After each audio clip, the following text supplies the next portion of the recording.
Okay, so this is a Nier Derust video. I'm gonna try to make it as quick as possible. Let's get started. First thing is lava out of bounds. I'm just gonna show it like literally on a screenshot mostly, so go more left than I usually used to go. Go more left and pod launch diagonally. Like this position right after this another mesh starts is good. You pod launch, you want to make sure that just go straight in there. Just make sure you do take this angle. It makes it easier to not get stuck on the right side. It's easier to clip. It's just much better. Next thing are ninjas.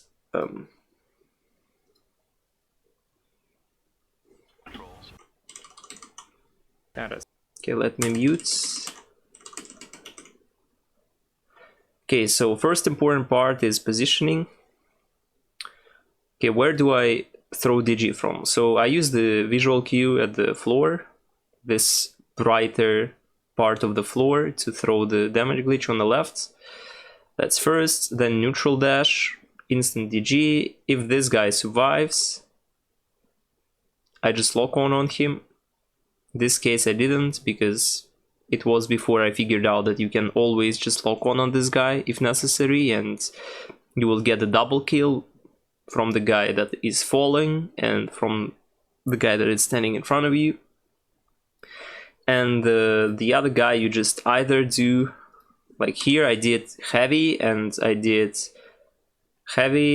damage glitch instantly, or you can do light and damage glitch instantly. Next thing is gonna be it as skip.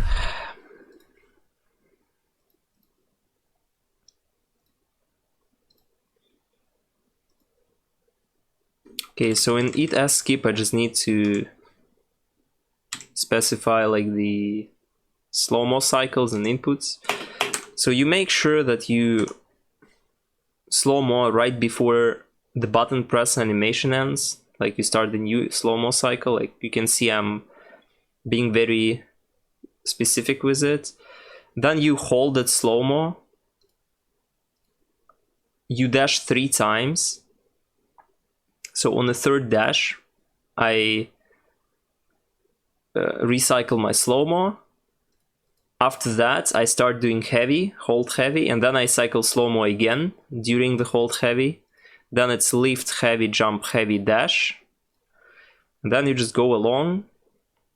Pascal follows you, easy clap. So again, whole sequence gonna be like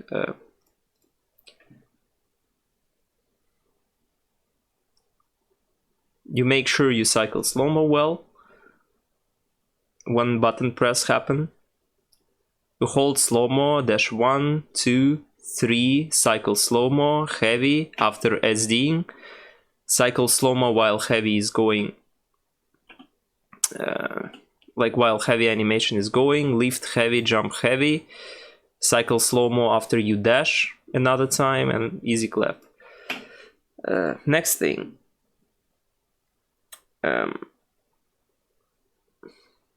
It's gonna be A to 9S.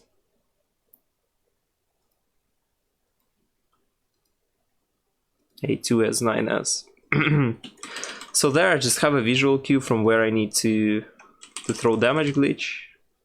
Nothing really fancy. So basically I just need to jump from this stone.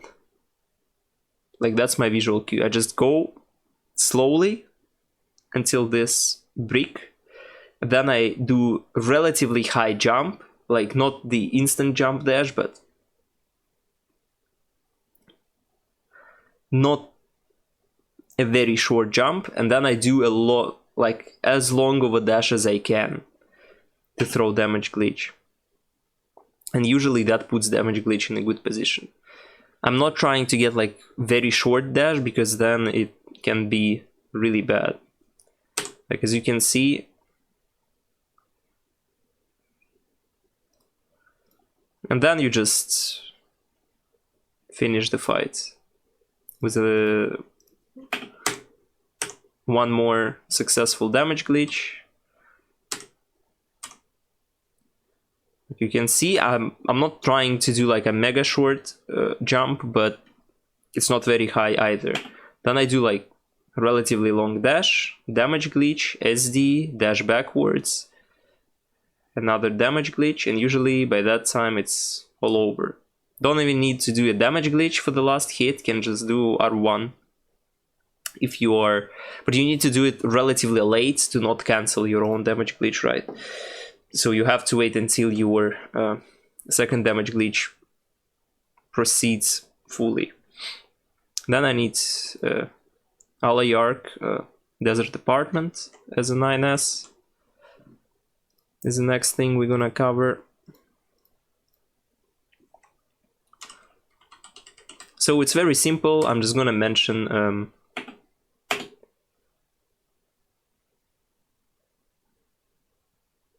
what I'm looking for. So when you jump on there, I try to put my camera this way. This is a muscle memory thing. You always tap SD to make sure you don't sprint. I make sure I do not sprint. I do relatively delayed second jump. It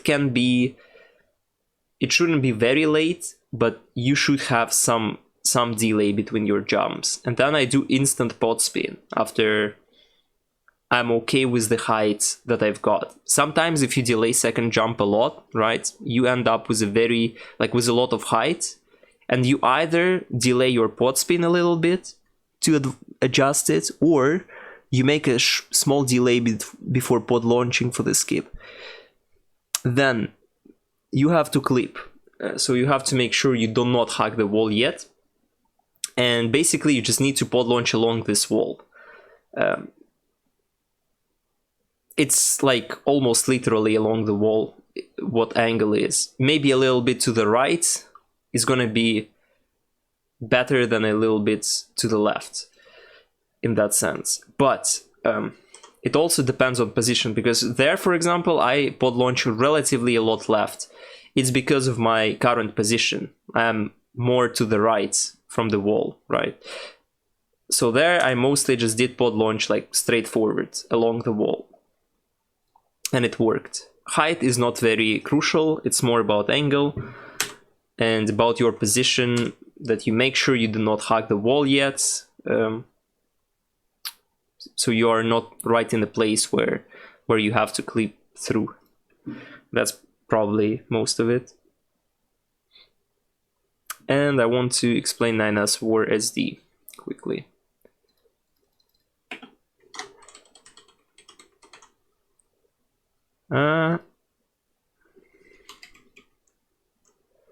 Okay, so 9S War SD is very simple. So you need to kill 4 enemies to make all the enemies to spawn. So you kill all of like this, and this guy, like 4 of those. Can be annoying sometimes because lock-on can be quite against you, but if you do things correctly, then it's gonna be fine. I messed up in my PB there, was killing the last guy, but if you mess up like I did, it's better to rebuff to make sure you don't run out of buffs right before SDing. So then you go around this place. I use this, whatever it's called in English, like this sewer thing as a visual cue where I need to stop. Next thing you're looking for, you have to missile 2 guys on the right. Then when you go around, I'm not yet quite sure what kind of angle is more beneficial, like how far left you want to go, how far left you don't want to go. Sometimes you can go relatively, like you go around these guys and you can go almost straight forward into the corpses. But I usually try to not go too far left, and at the same time to advance forward fast enough. So what you have to take care of, you need to make sure that none of the enemies from the first wave go back at their spawn.